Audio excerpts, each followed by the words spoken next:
This is Eat, Sleep, Invest, the marketing podcast for real estate investors to get more deals. Hey, welcome back, everyone, to another episode of Eat, Sleep, and Invest. I'm your host, Brian Driscoll, and I'm here with Santini Lancioni. What's going on, man? Good, man. How you doing? Thanks for having me. Thanks for coming on. Definitely. Yeah, I'm excited. You guys are into some different kind of stuff here. Yeah. So give me a little bit of background, because you're on the other side. You're over, well, not even on the other side of the state. You're east of me. Give me some background on all what you guys do. Yeah, so right now we're about 90% wholesaling.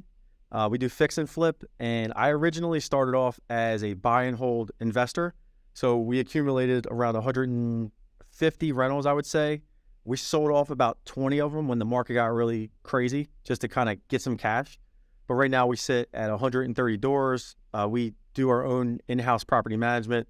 We have our own construction company. So yeah, we do a lot of things, and wholesaling really is the foundation of that because it provides that consistent deal flow.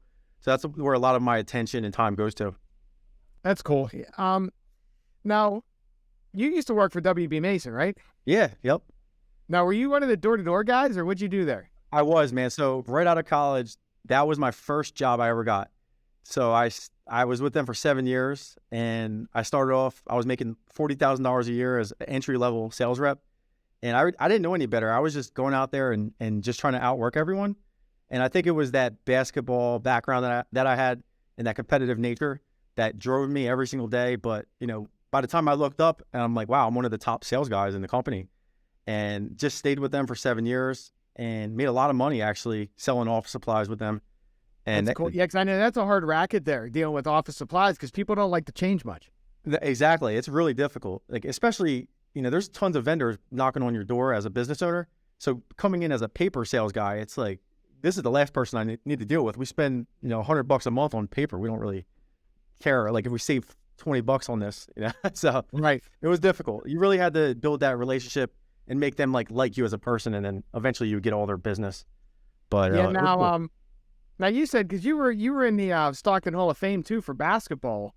Yep. So like, let's talk about that, because you have those skills of what you did in the past, and then door-to-door sales, which I'm sure helped you out now into real estate. But what was the basketball like? Yeah, so dude, I was so committed to sports growing up. Since I would say like the 6th grade, I was one of those like basketball junkies. I was getting up every day, just trying to get up 500 shots. Just had that work ethic instilled to me, and a lot of it had to do with my brother. He played too. So I was just like following him around, and I wanted to be the best player possible. And, you know, got into high school. I was one of the top players in our area, and my grades weren't great. So I went to a Division III school out near Atlantic City, New Jersey. It's called Stockton University. But yeah, that was like the foundation, man, of the work ethic and understanding that you could be the hardest worker and still not go to Division I and not accomplish your goal. So there's more than just hard work. There's obviously tangibles and you know, IQ and your cognitive abilities. There's just a lot of factors into business and life. So it's taught me a lot, honestly. That's interesting too, because you go for basketball, you learn the ethic, take that to door to door pretty much, selling paper. Yeah. And then what made you get into real estate? So I was making good money. I was probably making around $300,000 a year at WB Mason by like year 5 or 6. And I just had How old were you then? Because you're pretty young. Yeah, I was probably like 27, 28 years old, maybe. That's good money for 28. Oh, yeah. I was living in a penthouse in Philadelphia, just didn't really know what to do with myself, driving a brand new Audi. But I was, you know what, I got to do something with this money. So wanted to invest it, and real estate was the easiest path for me. And I bought a triplex with FHA actually, but I put the money down and then used the rest of the money to fix it up. And that was kind of the beginning of my first investment. And from there, I had a warehouse manager that was buying houses at auctions in Philadelphia. So he would take me around to collect rents from his properties, and then he would bring me to the auctions as well. And I would just see the process and like, man, you guys are getting houses so cheap from here. You know, that's the key, is like, can you buy them cheap enough and accumulate rental properties? And that kind of got me into the space. So if you fast forward a little bit, like 2 or 3 years into me buying properties, I'm around like 30 plus units. And I said, you know what, let me make this a full-time business. I love the space. I see the opportunity. So it was really difficult was a difficult decision to walk away from that type of salary that was guaranteed. And, I think it definitely paid off now. I'm just looking back, but it was a leap of faith for sure. That is a leap of faith too, because you're making good money and it's secure. Mm-hmm. Going into an unknown. And that's interesting too, because most people get into real estate because they want to make the living. You got into it looking at the investment side of it. Yep, exactly. You know, the like passive income and the financial freedom. I think 99% of people who get into this space, that's the most attractive part of it, is that you can collect that mailbox money month after month without doing anything. Really, your money's just working for you, and then you got the principal paid down from the mortgages. I mean, there's just so many benefits to buying real estate. Whether it's tax advantages, leveraging tenants, having an appreciated asset over time. So that was really what just piqued my interest. Yeah. What do? When you're buy and hold stuff, you primarily single families or multis? Because I know you see it first was a triplex. Yeah, so I'm always looking for duplexes or triplexes, but really if the numbers work, I'll buy it. So right now we're working on it's a mixed use, but it has 15 units. We're probably going to end up getting rid of a couple, so we'll have 11 units total on that. So that's, we'll do anything as long as the numbers make sense. Really the BRRRR strategy, if you're all in at around 75% of the value and it cash flows, we'll do it. As long as there's a lender that can get us out of it and put us in a long-term debt situation, then, that's my mindset at least. I wouldn't prejudge a deal. Sense. Yeah. Yeah. And you said you're pivoting a little bit now too with interest rates and everything. Like, what do you have going on?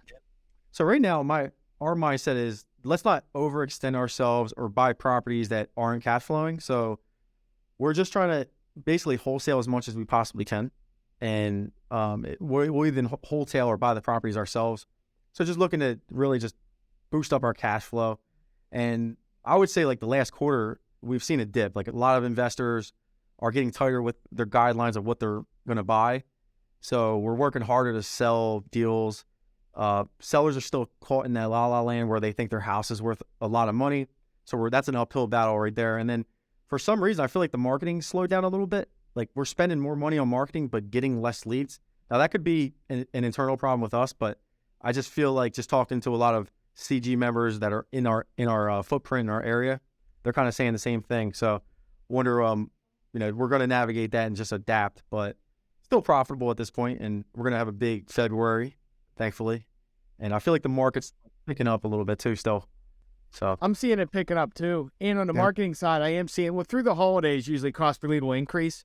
But you're right. We're in that like la-la land where sellers don't understand. Sellers are lagging behind where the market is. So, and then some sellers are panicking and they fill out forms online like, hey, we want to sell our house, and it's already listed. I know. That's the worst. Say, oh, that's a great neighborhood. And then it's online. Like, oh crap. Yeah. So it's because because there's transition. Like some people, think about a single family owner, like just a normal family, they may owe too much money on their house. They're in a panic. And now they're listed on the market. The market just crashed. Didn't really crash, but it's dropping.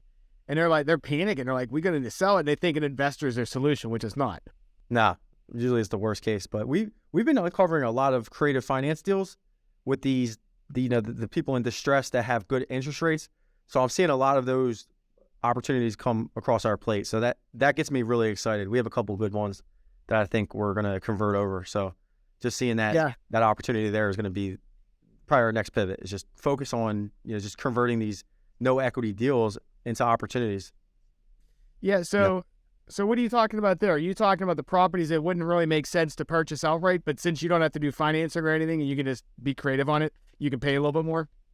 Yeah, basically. So it's the subject to model, where if their house is worth what they owe on it, but we can cash flow it or possibly force some appreciation through a renovation, then we could do a novation type deal situation. So really, I think just having those multiple exit strategies for a seller and just providing those solutions, if you definitely can capitalize. Like, I can't tell you how many deals that we not overpaid, but did novations on that wouldn't work for a wholesale, and we're making way more money. We're making $30,000 to $50,000 on those type of deals that we couldn't sell to anybody, like any investor. But kicking a little bit of money for carpet paint, maybe a new HVAC system, and then just some good marketing, that could be the key right there to maximizing your profits. And Eric Brewer was one of the guys that kind of piqued my interest, I think like 2 years ago, about doing novations. I was probably one of the first people in those classes or courses that he sells, but he's made us a ton of money just learning those little strategies. But it's a lot of in between transactional coordinating work, fighting lenders and title companies don't want to insure some of those deals. So again, it's not as easy as it sounds, but once you get a process around it and just make sure you're ready for those type of problems, it's a profitable space, I think. Yeah. And you know what? That's a thing people need to hear too, because you're talking having multiple exit strategies. So you pick up properties, like, especially in this market, you need them. Oh, 100%. Like, so so you got the sub 2 novations, like, what are all the things you're looking at? Number one, when you're buying the property, and what strategies are you coming up with to make sure, if something changes, I have 3 different ways to get rid of this place? Yeah, so we're always going to go cash offer. That's our first strategy, no matter what. But we got to also feel the pulse of the seller. Are they very firm at a number? What type of motivation is there? Is there any flexibility as far as being creative? Then we'll make that judgment call. If it doesn't need a lot of work and we could see that this is a good novation, we typically have our sales guys bring that back to me or Jesse, and then we'll make those decisions for them. So this way they're not getting decision fatigue or just pitching novations 24/7 where we could have got a good cash offer on them. But yeah, just feeling out the situation. If it's a good, even lease purchase options, we're doing those as well. And I look at those as basically long-term wholesale contracts. Say there's a bad tenant in there. Well, instead of us trying to fight pay the tenant cash for keys or can't get inside, how about this? We know it's a good deal and we don't want to jam up our cash. We do a lease purchase option where maybe we pay them monthly payments until the tenant leaves, and it could be 6 months. And we have an agreed upon exit and purchase price at that point. So we've done a few of those in the past where by the time the tenant leaves, we still have time on our lease purchase. We'll fix up the property and then we'll novate it out.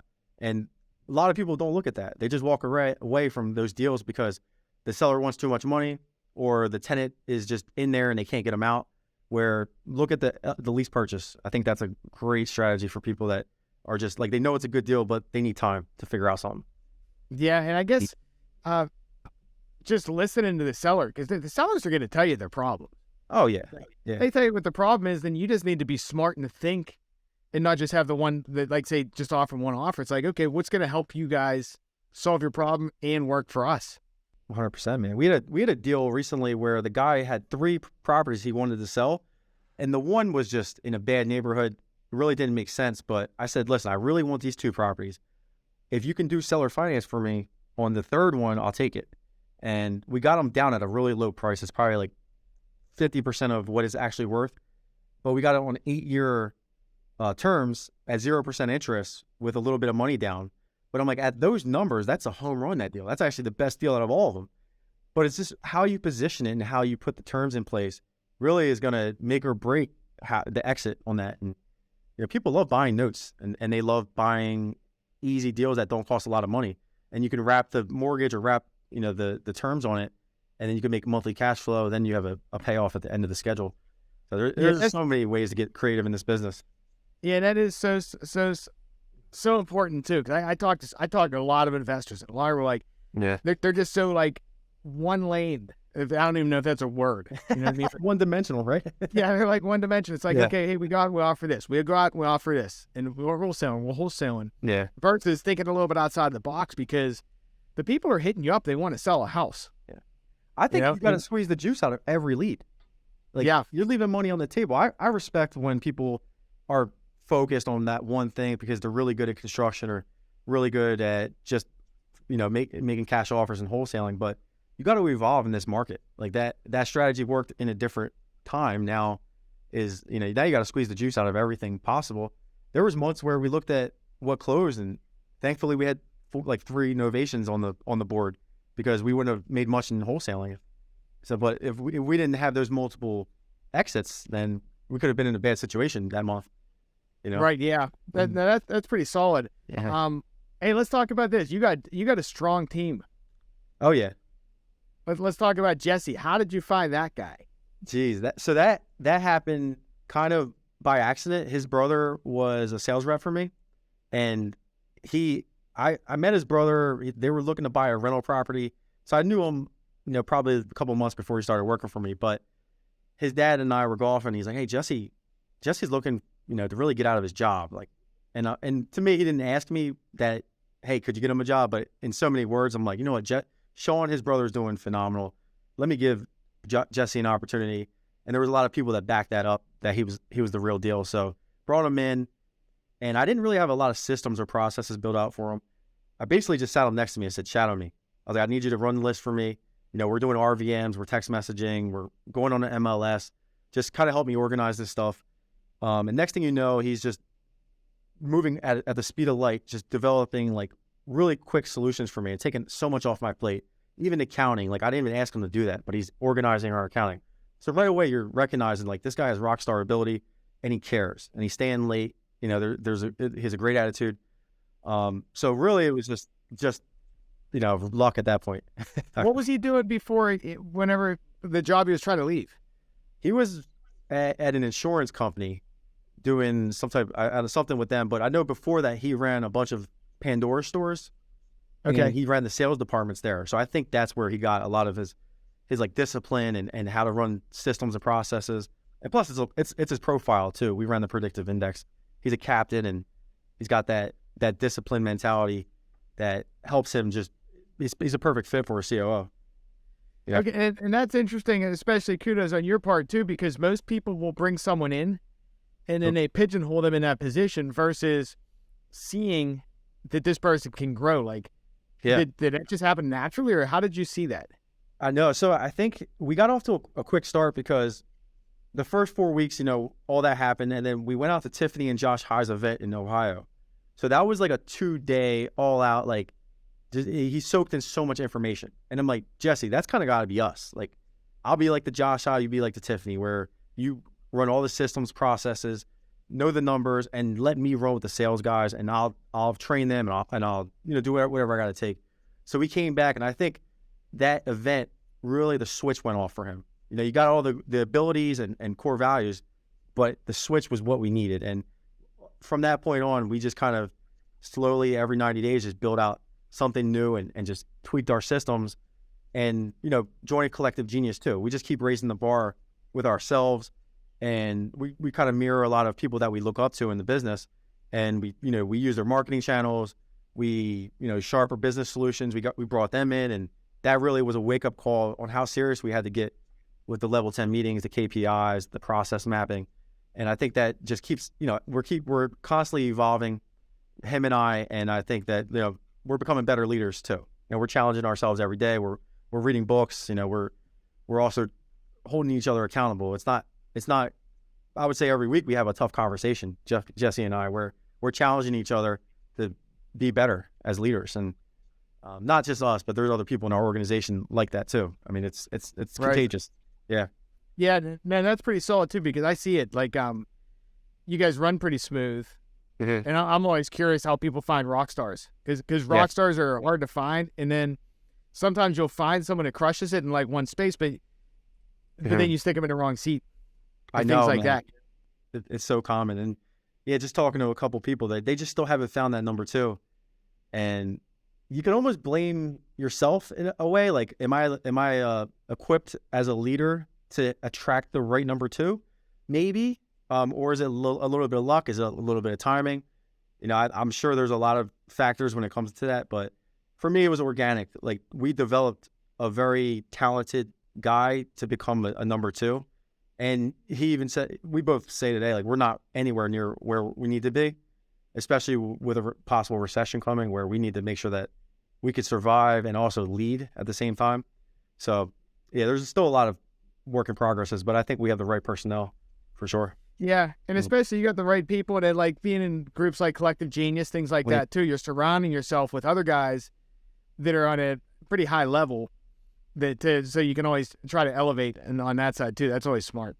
Oh yeah, there's just so much talent in that room. Every time I come back, I'm just so humbled, and it's tough not to get caught in that comparison trap. But it's kind of, if you could balance it, it's what you need, because you're forced to elevate. And just, even when it comes to social media, like, when I first Collective Genius, I was not present on social media, but like every major guy in there is has a videographer. They have someone editing and posting content consistently. But I didn't really understand the mindset behind it. But I'm like, you know what? Even if it's just for deal flow, post. But I needed that group and guys just to tell me, like, you got to post, man. You got to get on social media. You got to invest time and money into it. And there's been a big ROI on that for sure. Yeah, it is. It's an excellent group. Like the people they have in there. Like I go to the events and I'm like, geez, man, there's like so much opportunity out here in the space. It's like you think you're doing well, and you're right. You do get comparing a little bit. It's like, yeah, I always like being around guys up here when I'm down here. I know. Like Phil Green was on your podcast 2 weeks ago or something. And yeah, listening to his business and his COO talk, I'm like, man, those guys have it together. It's just it's unbelievable. And then it's a point too. You go hang around with people like that, you're gonna turn into who you hang with. Oh yeah, definitely. Brewer's my leadership coach. I signed up with him for 3 months and learned a lot from him. He's someone I look up to, and Benmont is a phenomenal COO. So those two right there are just perfect guys to emulate and try to be like in business. So yeah, that's solid. Now you help people in your area too, don't you? Don't you do workshops? Yeah, so we got into that. Obviously with posting on social media, there's a lot of attention that comes with that. So every day we're getting DMs like, hey, interested in learning about real estate, love what you're doing, trying to pick your brain. So we were throwing free networking events. We were getting like Renovo Lending sponsoring those. So it wasn't really costing us any money. But we threw a couple of free networking events, spoke at a couple, other people's events. And then we decided, let's try to post a workshop. And it sold out. Like literally the first one sold out. And we actually sold more tickets than we wanted to because the room didn't have the space. But it's just incredible, like to see if you can stay consistent on social media, whatever your call to action is at that point, you should be able to accomplish it. And I don't have that many followers. I have like 2,000 followers maybe on Instagram at this point. But, just using Facebook and Instagram together and growing that following and you have some loyal people, and I could just see like, what direction do I want to take it now? Like the opportunities are endless right now. Yeah, and that's cool too, because think of the lives you can change. Like, say someone comes in there that never thought about real estate or thinks they could do it, and they have like probably 1 out of 100, because most people come in and they just over their head. But yeah, like the guy, just think about that one kid that comes in and he takes it and runs with it. I know. Like it's a whole lifestyle change. I can't tell you how many wholesalers or guys that wanted to learn wholesaling, they ended up like learning from our business, and then they bring us deals, and we make a couple $100,000 off them in the first year. So like you got those type of people, and then you got the biggest part right now is finding new investors or finding buyers. We're creating them ourselves. We're setting them up with lenders. We're setting them up with contractors, refi companies. So whatever it is, we're helping navigate everything. We want to create a little bit of an ecosystem in our market. So then this way we can capitalize and just help the community. Yeah, that's pretty solid. I like that. Now, what's the best way for people to reach out if they want to get in touch with you? I would say definitely Facebook or Instagram. Just my name, Santini Lancioni. Look it up and just DM me. I'll try to get back to you as soon as I can. Typically 24 hours. But yeah, it's me on there. It's not some VA. All right, cool. Hey, what's your website? It's hofrealestate.net, and on there you can book an appointment or sign up for a workshop. We have everything on there. All right, cool, man. Hey, well, thanks for coming on. Anything else you wanted to make sure we talked about? No, that's it, man. I would say to anybody that's listening to this, just always, when it comes to leadership, it starts with yourself. Just make sure that you have good habits, that you have a vision in place, and that you put yourself around the right people, and everything else definitely will work out for you. So yeah, it's a good tip. What's your favorite book? Right now, it changes all the time. I would say Rocket Fuel. Jesse and I right now are reading that. I read it like 4 times. It's just a book that I just love reading. Nice. Much value in that. Yeah, cool, man. So hey, well, thanks for coming on, man. We appreciate you. All right, Brian. Appreciate it. Hey, everyone, thanks for listening. Yeah, get out there, crush it, close some more deals. We'll see you next time.